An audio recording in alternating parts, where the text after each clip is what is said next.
শয়তান আল্লাহকে চ্যালেঞ্জ দিয়েছিল, আল্লাহ আপনি তো জান্নাতে ঢোকাতে পারবেন না, এতগুলো জান্নাত কেন বানালেন? জাহান্নাম আরো বেশি হলে ভালো হতো।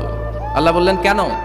শয়তান বলে, আল্লাহ এই সবগুলার আমি ওয়াসওয়াসা দিয়ে মুনাফিক বানিয়ে নাস্তিক বানিয়ে জাহান্নামে ঢুকাবো। আমি চ্যালেঞ্জ দিলাম, ডান দিক থেকে ধোকা দেবো, বা থেকে, সামনে থেকে, পেছন থেকে, নিচ থেকে, রগের শিরা উপশিরায় ঢুকে, মাজরাত দাম যেখান দিয়ে রক্ত চলাচল করে ওখানে ঢুকেও আমি ধোকা দেবো। আপনি জান্নাতে ঢুকাবেন কেনমে? আল্লাহ বললেন তুমি আমারও চ্যালেঞ্জ দাও, এত বড় সাহস? আমি তো সব রাজার বড় রাজা, মহারাজা। চিৎকার করে বলেন ঠিক কিনা? মহারাজার সাথে চ্যালেঞ্জ দেয়া যায় না। তুমি আমাকে চ্যালেঞ্জ দাও, আমিও তোমার চ্যালেঞ্জ নিলাম। তুমি আজীবন ধোকা দিবা, আজীবন তুমি গুমরা করবা, বেনামাজি বানাবা, জালিম বানাবা, কিন্তু আমার বান্দা কোনো তাফসীরুল কোরআনের মাহফিলে এসে কোন এক ওয়াক্তের নামাজে মসজিদে ঢুকে অথবা মাঝরাতে ঘুম ভেঙে গেলে তাহাজ্জুদের যায় নামাজে চোখের পানি ছেড়ে যখন ক্ষমা চাইবে, আমি সব গুনাহ মাফ করে দেব, তুই কি করবি?